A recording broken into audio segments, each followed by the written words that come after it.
and welcome to the documentary film on the life and legacy of Kenneth W. Haskins, former senior lecturer at the Harvard Graduate School of Education.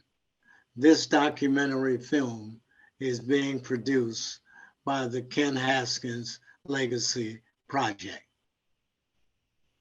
My name is Dr. Warren Heyman. I'm a graduate of the Harvard Graduate School of Education, commonly known as HGSE. I received a degree in administration, planning, and social policy, and I did additional work in constitutional law at the Harvard Law School under the late Derek Bell,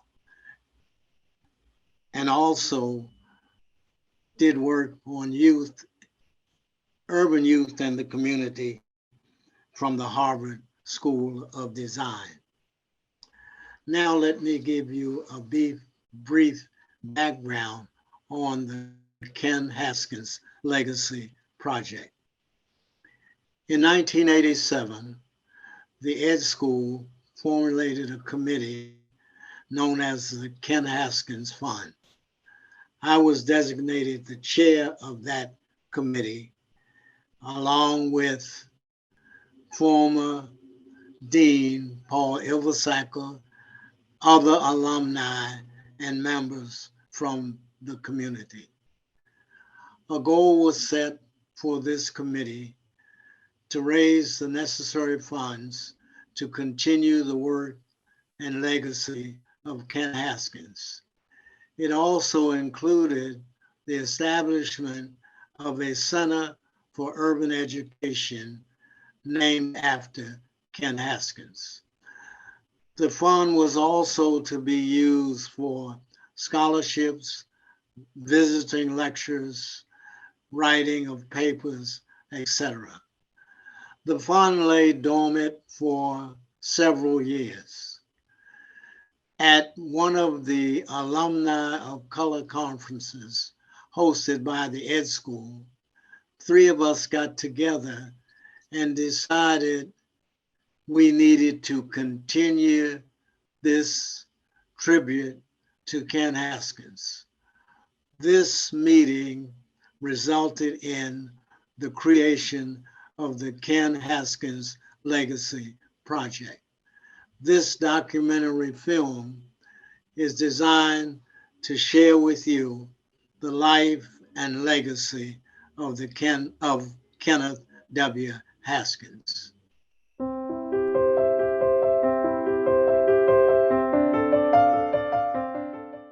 Hello, I am Rosalind King, also a graduate of the Ed School with a doctorate in learning environments and a sub-concentration in administration, planning, and social policy, and with special study in constitutional law at the Harvard Law School and youth in the urban American environment at the Harvard School of Design. It is the purpose of the Kenneth Haskins Legacy Project to continue promoting the work of Haskins and his fierce advocacy for urban education and democratic schooling. Toward these efforts, the Legacy Project is currently working on a variety of recognition projects and activities. These include assembling Haskins publications, papers, and media in preparation for a digital archive to be housed in a special collection at the HGSE Gutman Library, developing a video and audio archive of recorded presentations about his work and life on several digital platforms, including YouTube, Facebook, and other platforms for public expression. Finalizing and publishing a monograph of articles about his life and work, and hosting a variety of recorded virtual presentations, some of which will be live streamed and open to the public and the Harvard community. Our efforts will create a perpetual record, archive, and body of knowledge for the students at Harvard, and for future scholars interested in his life and work, as well as those interested in pursuing study and careers in urban education, school principalship, community schools, community college and higher education leadership, and more. And now to provide a biographical sketch of Ken's work, my colleagues, Drs. Pamela Mason and Sharon Artis Jackson, and I will describe him in three categories: scholarship, leadership, and innovation. We begin with his scholarship. Kenneth W. Haskins earned a bachelor's in sociology from Long Island University and a master's in social work from the Adelphi School of Social Work. He studied other specialized courses in administration and supervision from the New York School of Social Work and Hunter College. He was awarded an honorary doctorate of humane letters from Northeastern University in 1979. Haskins had a long association with the Harvard Graduate School of Education, HGSE, from 1969 through 1987. He began his career at HGSE as an Alfred North Whitehead Fellow from 1969 to 1970, while also serving as chief consultant at the Morgan Community School. After his fellowship, he was appointed professor and dean of Howard University School of Social Work.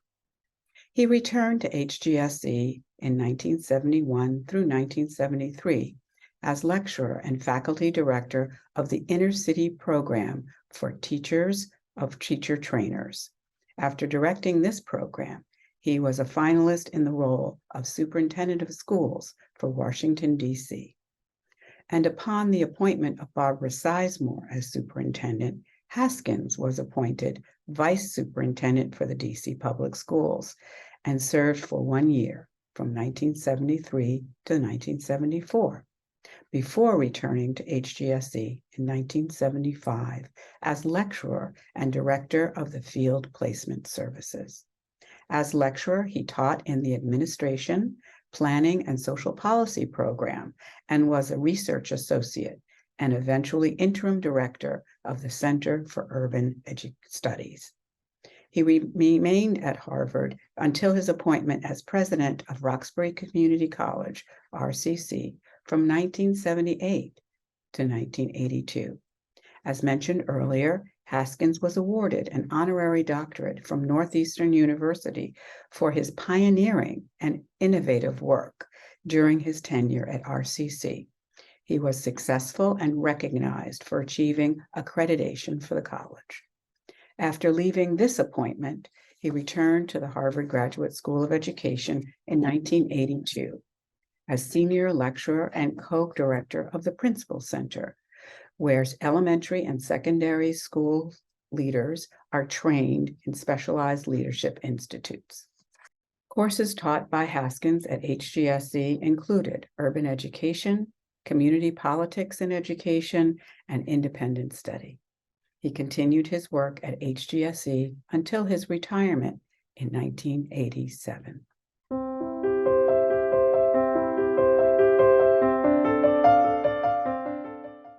Haskins' leadership experience extends across the educational academy, from elementary and secondary education to higher education. He also held other leadership positions in community organizations and in the fields of sociology and social work, nationally, regionally, and locally. He was involved in leading the efforts in the desegregation of schools, locally and nationally.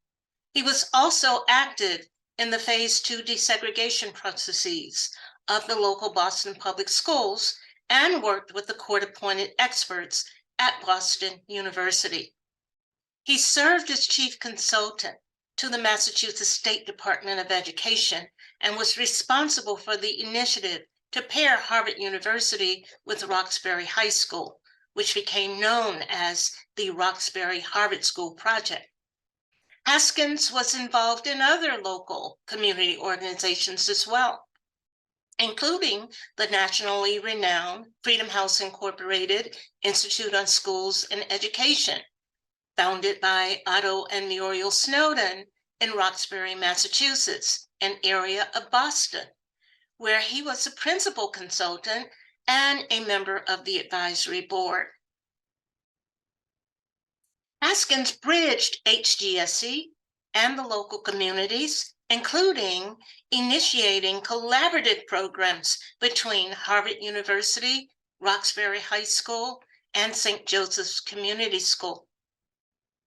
On a national and regional level, Ken Haskins was a principal associate at the National Legal Advocacy Organization, the Children's Defense Fund in Washington, D.C., which was founded by Marion Wright Edelman in 1973, and which challenged the United States to raise its standards by improving policies and programs for children. He was also a principal at AFRAM Associates Incorporated, a public service communication agency in Harlem, New York, which was co-founded by Haskins and educator and historian Preston Wilcox, along with other associates in 1968. The primary mission of AFRAM was the compilation, preservation, and historical documentation of the African American culture in the United States.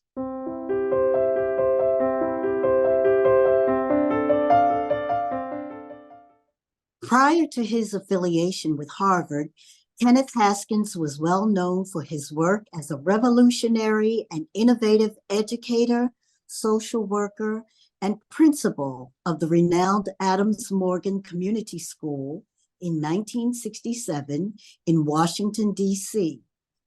This was one of the nation's first pilot and experimental models in modern education of community-controlled schools. Haskins was active in developing both theory and practice around the movement for community control. He developed new and innovative ways of working with the community and promoted the important use of the school as a central focal point in the community.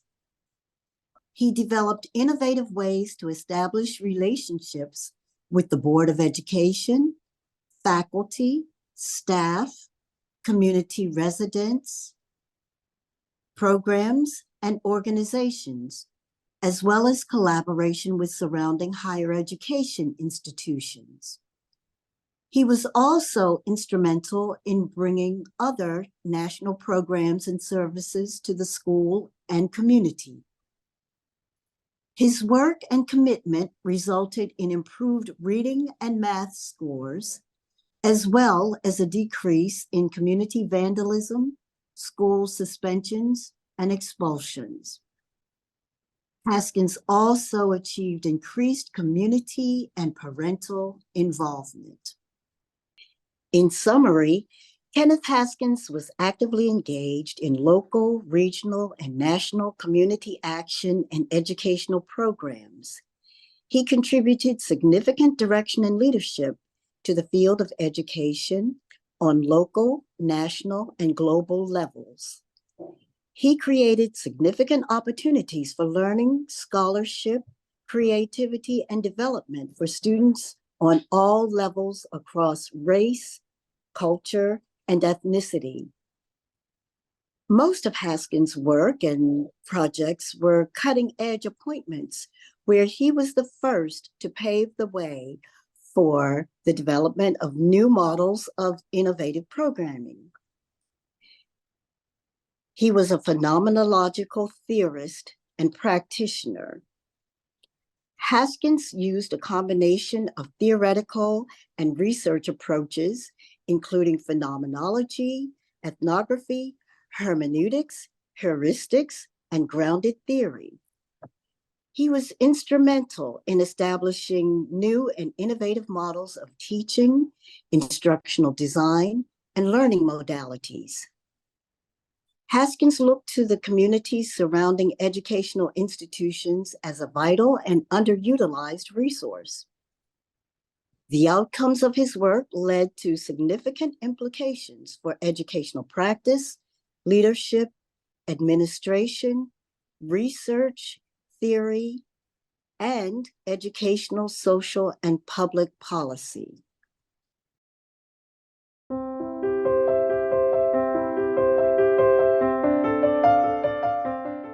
In developing this documentary, we discovered a wonderful set of video reflections from some of the key founders and organizers of the Adams Morgan Community Control of Schools movement, who are now seniors. Not only did they reflect on their experiences in organizing and leading that process and the lessons learned, but they also reflected on the work and significant impact of this pioneering project under the leadership of Ken Haskins. You can find the video in its entirety on our website and on YouTube. Let's watch and listen to a few excerpts.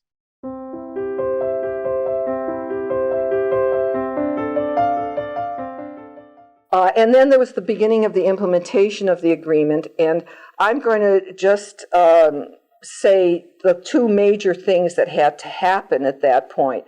One, Antioch had to appoint a director and some other staff for their part of the program, and the community had to choose a principal.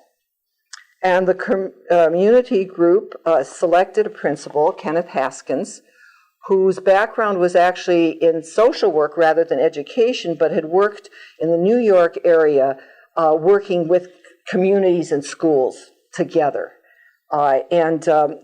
He ended up, I can remember the meeting, it was in my living room with Ken, and it was a unanimous decision. He walked out and we looked at each other and said, this is absolutely the man that we have to have as principal of the school, and I think we made a very good decision. He was not officially on board, however, until just before the beginning of the school year. I had a conversation with my father-in-law, who was a high school history teacher in Baltimore, and he was one of the founders of the Baltimore Teachers Union. And he said, if you guys are going to be talking about community school, you better talk to my friend Bill Simons, who's head of the Washington Teachers Union, because you better have the union on your side. So I called Mr. Simons, and he liked the idea. He really liked the idea of community school, and he was supportive. And that came in handy later when there were questions raised about the way, the choice of the principal, Ken Haskins, the community's role in the choice of the principal, in the choice of teachers, and so on. And he was with us all the way, and actually the Washington Teachers Union in general ended up really being in favor of community schools. So I think that was really important. So finding out who your adversaries may be ahead of time and trying to make sure they're not adversaries. I know that at that time there were some groups getting community schools going in New York, and they ran into trouble with some of the unions. And he is quoted in one of the later articles, and there was a lot of press on the Morgan School, and in one of the articles he was quoted as saying, I don't see any contradiction between a community school and the rights of teachers. They can go together. What was Antioch controlling and what was the community controlling, and how were they were supposed to be collaborating. So I'm going to go on to some of the things that happened that were not so happy and what I think we can learn from them. I think, by the way, two of the most important things the community did was to hire Ken Haskins, who unfortunately left after 2 years to take a fellowship at Harvard, and to have community interns. And they don't have them anymore, by the way. I was over at the school the other day. They're teachers' aides. But there's a lot that we were trying to do that is being done still at the school. And I can, if people want, I can talk about that afterwards. But what I'd like to do first is to talk about what happened that summer after we got control, after we got a community school, and what happened that fall. That summer, Antioch did appoint a director for the Antioch part of the program, a project director, and he came out at the beginning of the summer. As I had mentioned before, we chose a principal. He did not come on until the end of the summer, but did come. He was living in New York, came down sometimes on Antioch's payroll during the summer before he was appointed. That was a problem. And okay, yes, I was talking about the Summer Institute, which Antioch was running, and the afros of some of the African American interns who were involved. So that there was a lot of tug back and forth in terms of the traditionalists and the non-traditionalists. That continued some during the school year, but there also was the feeling that the Institute had not done what the Institute should have done. First of all, we had thought it was going to be a summer institute, not 3 weeks. And the beginning of the school year was utter chaos, and there's no other way to describe it. It was described that way by many people. It was described that way in the press. I should say that there was a lot of press on the Morgan School. I've said that twice, I think, already, because there really was. Ken Haskins, in fact, pulled together a bibliography, and it was not just on Morgan, it was on community school also more generally. There were 200 items, but there probably were close to 100 of those were on the Morgan School. And so the press at first was very favorable. There's a quote about saying this is going to be the greatest innovation in DC education in a decade. And then the press started saying problems at Morgan. And there were problems. Kids were running around the halls. They were running in and out of school. People didn't know where they were supposed to be because there weren't self-contained classrooms. There were centers, and the way the teams were supposed to work was the kids were going to be in different centers doing different things at the same time. That actually is true in the Marie Reed Community Elementary School today, and it's working very well. It's well organized, and the kids seem free to move around. And I was over there on Wednesday, and there's some aspects we didn't know were going to be continued that actually were continued. But at that time, it was separate classrooms, so the kids were going between. The first day of school, parents didn't know where they were supposed to bring their kids. It was just really, really a mess. The godsend for us was Ken Haskins, who was just exactly what we needed.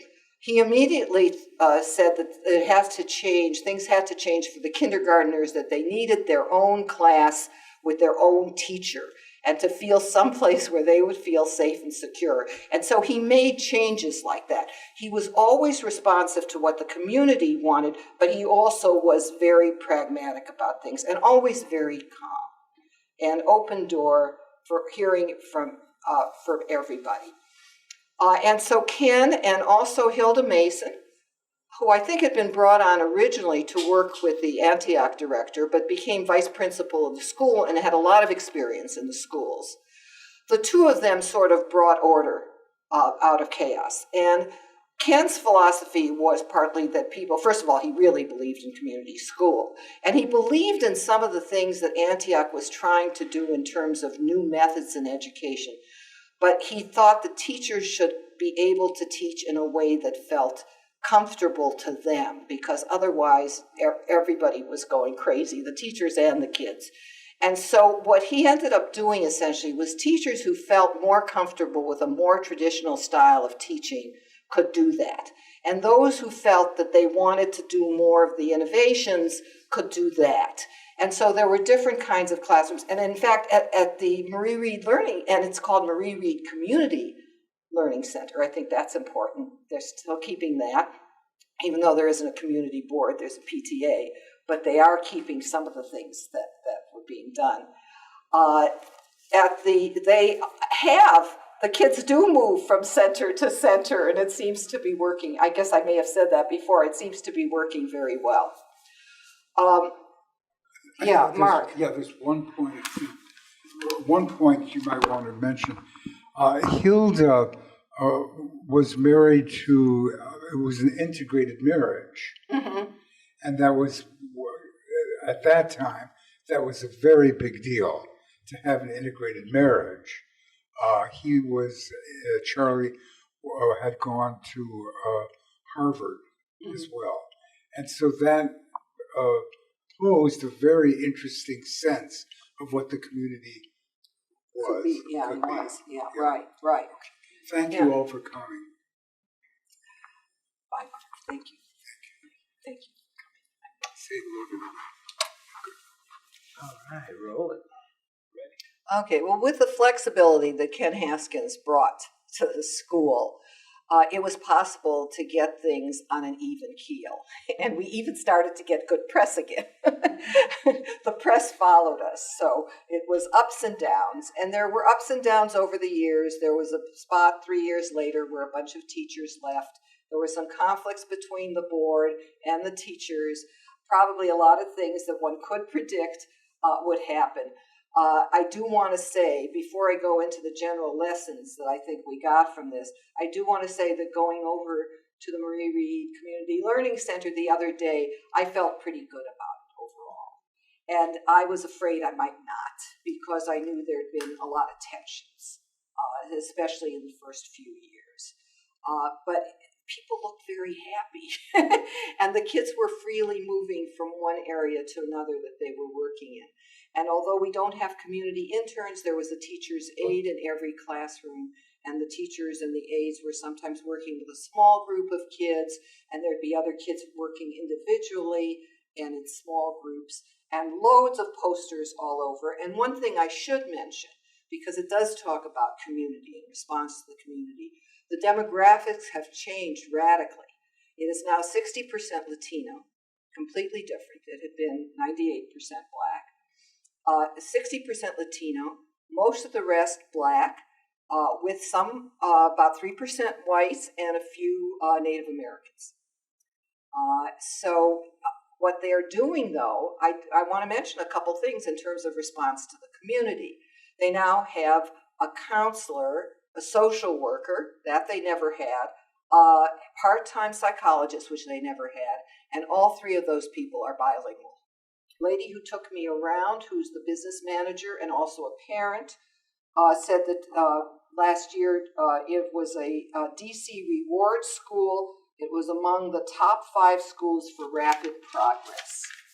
So I felt pretty good about that. But I want to talk now about some of the lessons that I think, these are the ones that I find important coming out of this, and particularly coming out of the connection between the community and Antioch College. I think it's terribly important that a community be very careful when they're going to put faith in an institution that agrees to help them. They need to know more details. They need to know more about what it means that the community and the college, in this case, will work together. The different forms of the proposal had different degrees of, as I said, the Adams-Morgan proposal said control. That's not what came out of the eventual one. And the degree of collaboration was really kind of not clear. The community has to be clear what staff members are going to be involved and their relevant experience.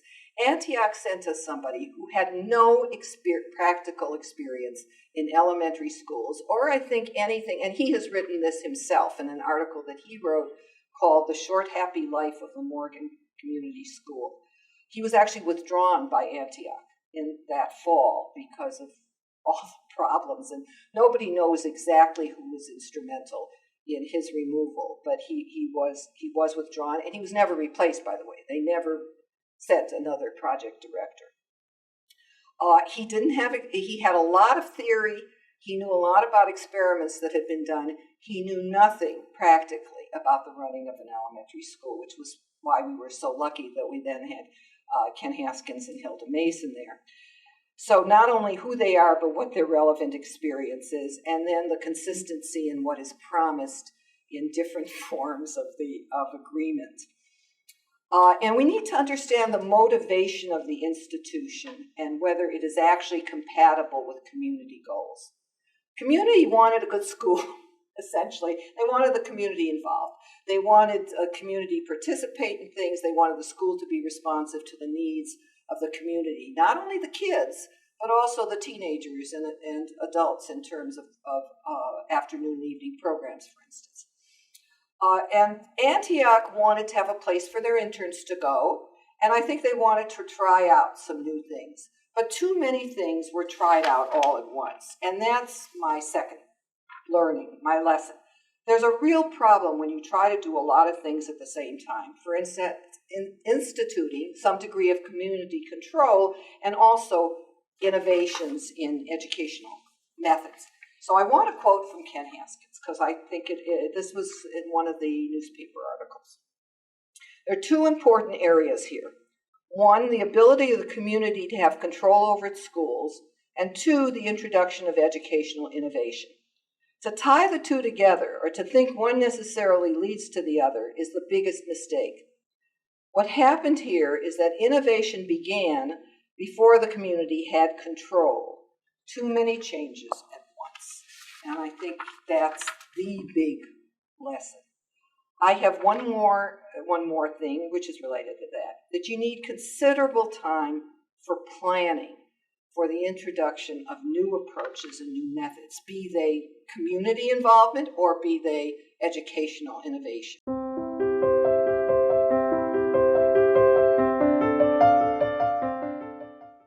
We also asked colleagues to reflect on describing their personal experiences with Ken by addressing the question, what do you remember about Ken Haskins? Warren Heyman will lead with his comments, followed by Sharon Artis Jackson, myself, and Dr. Badie Foster, posthumously as shared by Warren Heyman. What do I remember about Ken Haskins? In answering to this question, I'll share with you my reflections before HGSE, at HGSE, and after HGSE. In 1968, Ruth Farmer and Eunice Jones, who were employees of the U.S. Department of Education, introduced me to Ken Haskins. At that time, Ken was a national consultant for the follow-through program. He recommended to Eunice and Ruth that I become a consultant to the follow-through program. This is when I became a disciple of Ken Haskins. I became a disciple of Ken Haskins based on the core values that I saw in him: honesty, generosity, and loyalty. In 1973, I was appointed superintendent of schools, the Ravenswood City School District in East Palo Alto, California. One of my first policy decisions was to create community boards for each of the schools in the district.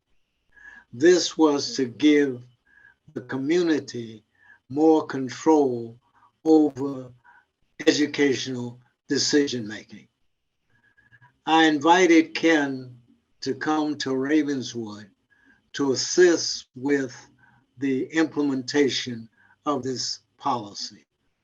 I chose Ken because I knew of his work at Morgan Community School and his efforts in relationship to community control, community involvement, and community decision-making. In 1976, Ken invited me to apply to the Ed School at Harvard. Not only did he invite me to apply, but once I was accepted, he convinced the late Dr. Charles Smith of the Rockefeller Foundation to support my education fully. Ken was more than a mentor, a faculty member, and an advisor. In his letter to Dr. Smith upon my graduation, he had this to say about me. Having Warren here was more like having an additional faculty member, not just as a graduate student. Ken helped me navigate the admissions committee. He and I both served on that committee. He also recommended that I chair what was then known as the Roxbury Community Review Committee. The charge of that committee was to review and approve or disapprove any research that was to be done in the Roxbury community by Harvard, Boston University, and MIT. Ken also helped me negotiate the process of completing the program at the Ed School. As such, I was able to complete the program in 2 years, and I was selected as class marshal for the EDD graduates in the class of 1978. In the late 1980s, the late Libby Cousins and I visited Ken and his wife in Lithonia, Georgia. Ken had moved to Lithonia with his wife to support his daughter and her family. We were amazed that Ken was still advocating for community control of schools and affirming the notion that schools belong to the citizens.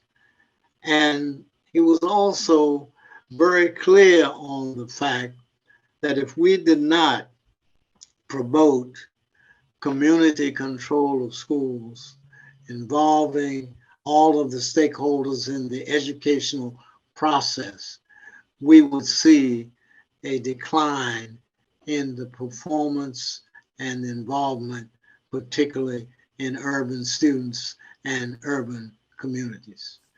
Ken also shared with us that his daughter, Verna, was recording and transcribing her interview with him as he shared his jewels of urban education, particularly as it related to his work at the Morgan Community School in Washington, D.C.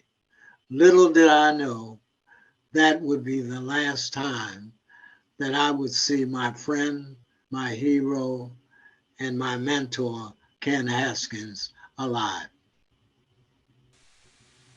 I'm different from everyone else in this presentation.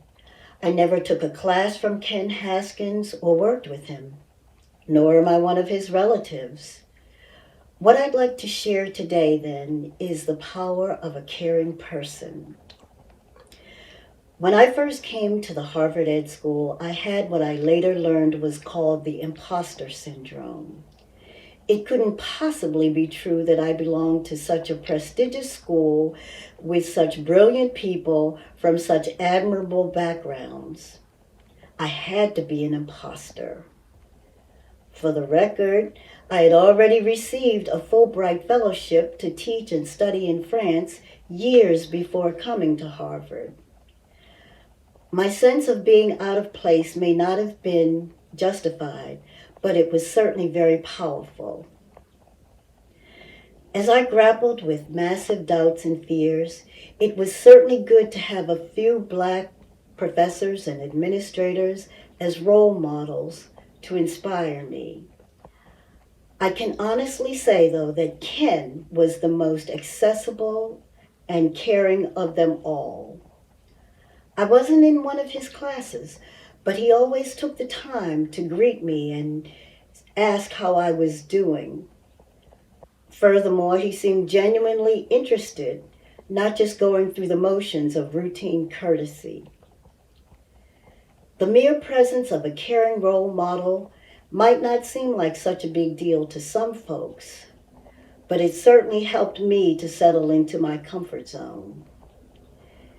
Ken himself may not have known how much emotional support he provided for students like me. Over time, I learned that I was not an imposter.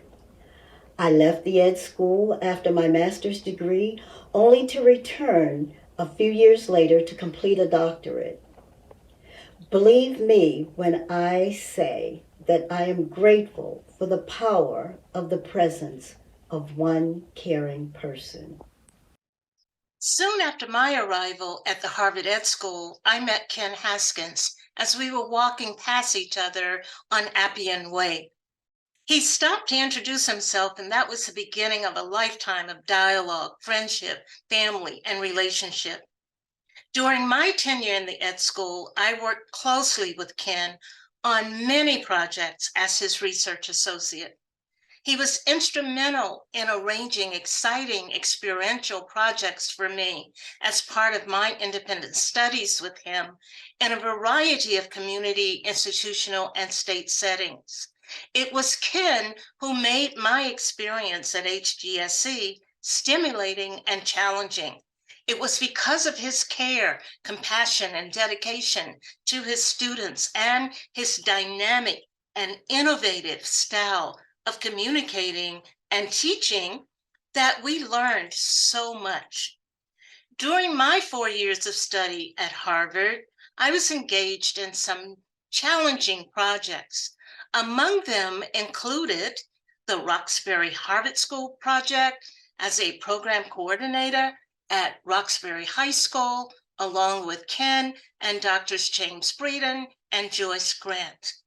The Freedom House Incorporated Institute on Schools and Education as program coordinator of the 636 Occupational and Educational Guidance Program with Dr. Ellen Jackson and Otto and Muriel Snowden. The Search for Effective Schools project with Ken and Dr. Ron Edmonds through the Center for Urban Studies at HGSE. The Desegregation of Schools project with court-appointed experts at Boston University. The Massachusetts State House with then state-elected representative and MIT professor, Dr. Mel King, as a research analyst on the Special Commission on Unequal Educational Opportunity. In addition, Ken and I worked on various other evaluation and grant projects, including a grant from the National Scholarship Service for Negro students. Ken was a key mentor. I spent many wonderful occasions, dinners, and outings with Ken and his wife, Ernestine.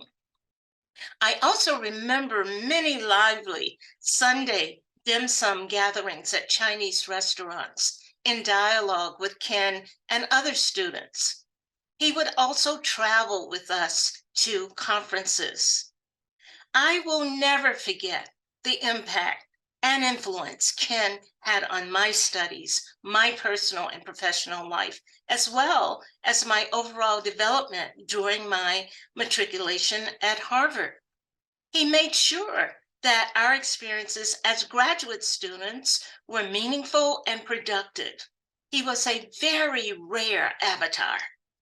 He took it upon himself to embrace his students and equip them with opportunities and experiences that cultivated our professional expertise and equipped and empowered us to go back into what was considered an unreal and chaotic world. We were well prepared and with a vision for the world that we would re-enter. I have deep and fond memories of my collaboration with my friend and mentor, Ken, and his tutelage.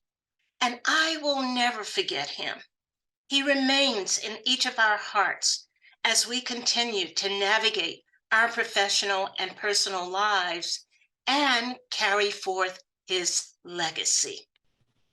We heard reflections from former students in response to the question, what do you remember about Ken Haskins? A common thread throughout the presentations was that Ken was a champion for social justice. It was also noted that he believed in altering roles, rules, and relationships so that education could serve the people and the purpose of the community. Let me continue the reflections by sharing what the late Dr. Buddy Foster, a former colleague of Ken's and a member of the project committee, had to say about his remembrance of Ken. In 2013, the Ken Haskins Legacy Project solicited papers on the life and legacy of Ken Haskins for a possible publication in the Harvard Educational Review. One of those papers was written by the late Dr. B.D. Foster, a professor at HGSE and a colleague of Ken Haskins. He was also a member of my dissertation committee. This is my reflection on what Ben Buddy had to say about Ken. Buddy used several colorful metaphors to paint the picture of Ken and his role as an urban educator and community advocate, and as one who casts long shadows of strong moral leadership, clear social vision, and continuous service in the community. He points out that Ken understood that a good education is a product of co-production and codependence. It takes the whole village. But D. Foster also reminds us that it was Ken's calm demeanor and quiet voice that diffused the anger, the hatred, and conflict associated with his efforts to empower communities of color. As a friend and colleague, Buddy notes that Ken was consistent, loyal, and fair.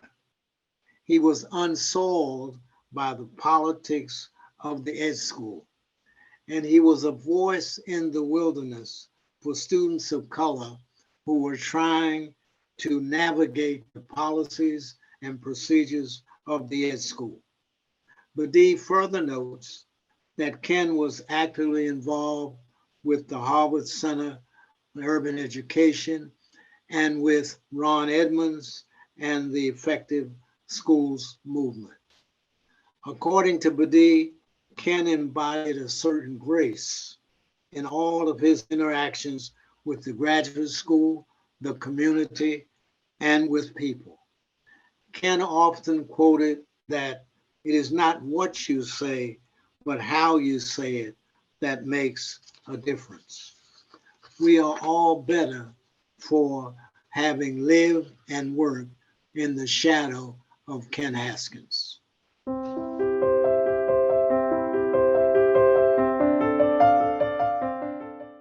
We are delighted that we could include Ken's family in this documentary. Here to talk about Ken, a father, grandfather, and family man, are his daughter, Barry Haskins Jackson, and grandson, Sidney Jackson. Hello, I'm Barry Haskins Jackson, daughter of Ken Haskins, and this is my son, Sidney Jackson, grandson to Kenneth Haskins. Family meant a lot to Ken. He was a loving husband, father, and grandfather, and he supported all of us throughout our life's journeys. He believed that a good education could make a difference in one's life and built his own career around this philosophy. He encouraged my sister and I to learn the basics, excel in school despite the many obstacles, and to find ways to supplement what was being offered in the classroom. This included many trips to the libraries, creative ways to learn new information, and exposure to other sources for information. So one of the things that I really think back to um, in regards to his feeling about family and community is that when I was in the second grade, Papa Ken and my grandmother, they both moved down from the Boston area and moved into a brand new house right around the corner from us so he could help take care of me in the evening while my mother was working. And so he always took a great interest in my education, of course, and helping me with my geography. We would play the computer game Where in the World is Carmen Sandiego. He would help me with my math work, take me to the zoo, learn about different animals and things. And then he would also teach me gardening and how to ride a bike and swim and those types of life lessons that I'm able to carry with me and share with my child that I have now. My father always supported not just the family, but the people within the community as well. And he would open his home to those needing a welcoming environment. He gave us all space to make our own mistakes and to explore possibilities. Perhaps one of the most important things he taught us all was that after you've carefully considered the pros and the cons, when you make a decision, you need to stick with it. This was reflected in his dedication to the improvement of educational systems, the importance of community involvement in decision making, teacher excellence, and true and equitable learning opportunities for all. It is our hope that his legacy will live on. Thanks to Barry and Sydney for sharing with us their memories of Ken as a father, as a grandfather, and as a family member. We now have a complete picture of Ken and his legacy. But looking ahead, what are the implications of Ken Haskins' work for the future? Let's find out.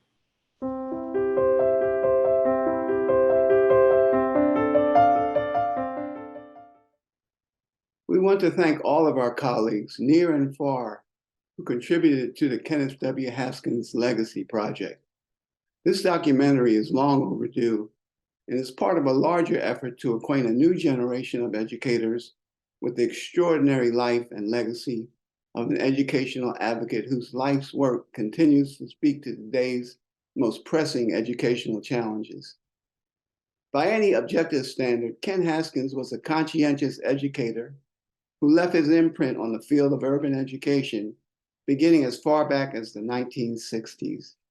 Today, we recognize his enduring influence and his broad impact on educational theory and practice, spanning over, as I say, 4 decades. In so doing, we hope this documentary will encourage you to further explore the contemporary relevance and practical applications of his work in addressing the educational needs of the 21st century. In examining his body of work, we find striking evidence of groundbreaking thought that clearly set him apart as an educational visionary who was frequently well ahead of his times. A close examination of his professional career reveals the profile of a committed educator, rooted in deep humanistic values that undergirded the distinctive approaches to teaching, applied research, and educational leadership. In essence, his search for practical solutions in education were multidimensional in depth and breadth and consistently reflect the heart of a true servant leader, singularly focused on empowering students, parents, and teachers alike. In this regard, his pioneering efforts predated and helped lay the foundation for the modern-day charter school movement that would subsequently flourish across America. In addition, his interest in teaching learning processes would lead him to reframe ethnographic research in the field based on grounded theory. He also utilized hermeneutics and heuristics in the analysis of education to better understand the lived experiences of communities of color. Moreover, these endeavors would ultimately inform educational practice and influence public education at the policy level. His deep involvement in the nationwide effective schools movement in the 1980s and beyond demonstrated and advanced a simple but profound insight that schools serving the urban poor could be successfully reorganized to optimize student performance regardless of their socioeconomic backgrounds.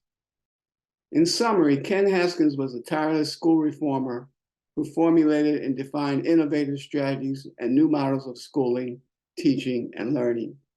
He advocated for the equality in education for all citizens, and especially for the poor, disenfranchised, and minorities. He called for citizens' movements to democratic schooling and believed in the involvement of the community in leading and defining these sorely needed educational reforms.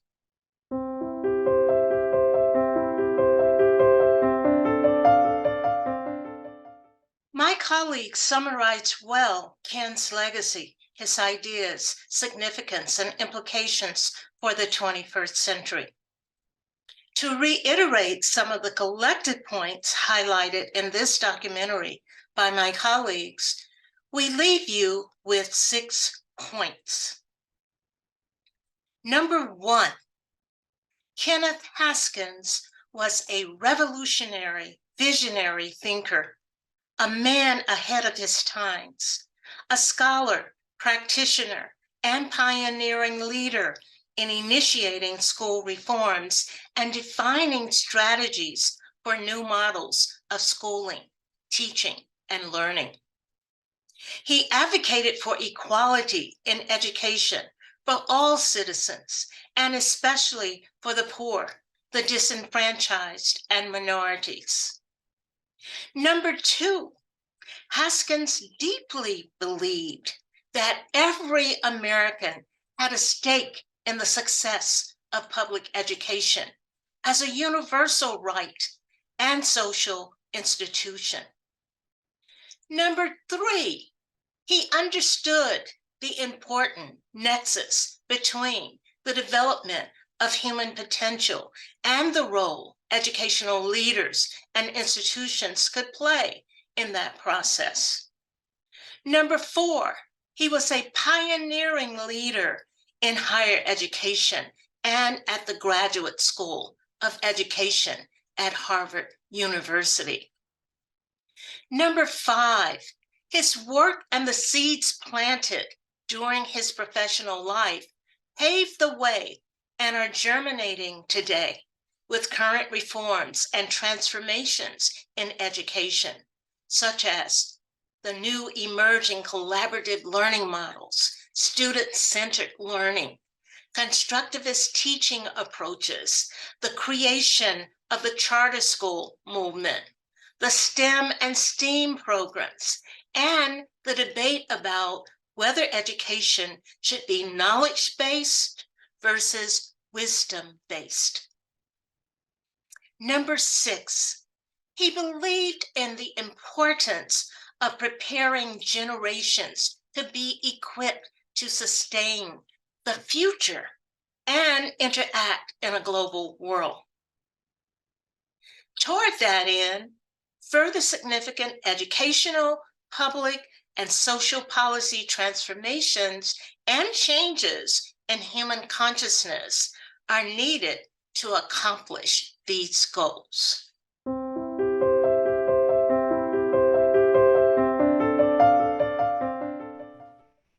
We hope you learn much about our friend, guide, and mentor, Ken Haskins. We hope you share the work of Kenneth W. Haskins and that of the Kenneth W. Haskins Legacy Project so that others may learn of Ken's contributions to the nation and the world. Please stay tuned for more events, seminars, and publications on the life and legacy of Ken Haskins from our project team, which are forthcoming. Thank you for watching this documentary.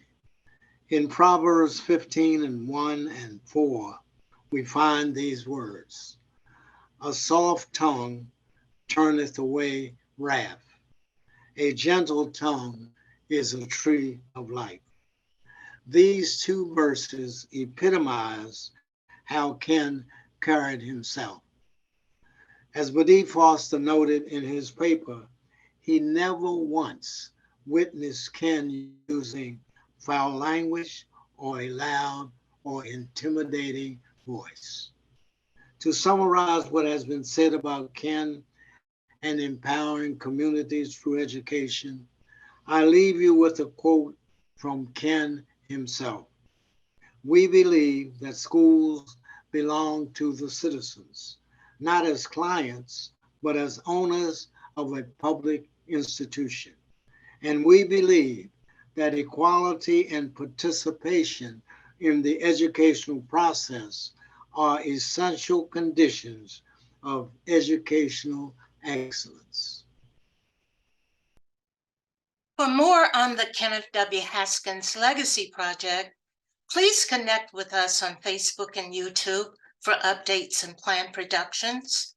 You can also visit our webpage at www.psyking.net, psyking.net. This documentary has attempted to encapsulate Ken Haskins' profound insight and extraordinary vision for effective democratic education in an increasingly multi-ethnic and multicultural 21st century society.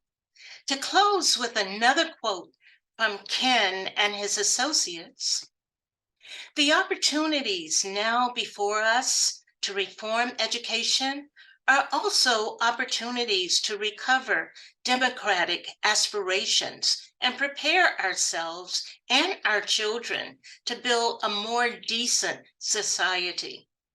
The necessity of democratic reform lies in the millions of lives diminished and the millions of dreams deferred by continuing school failure.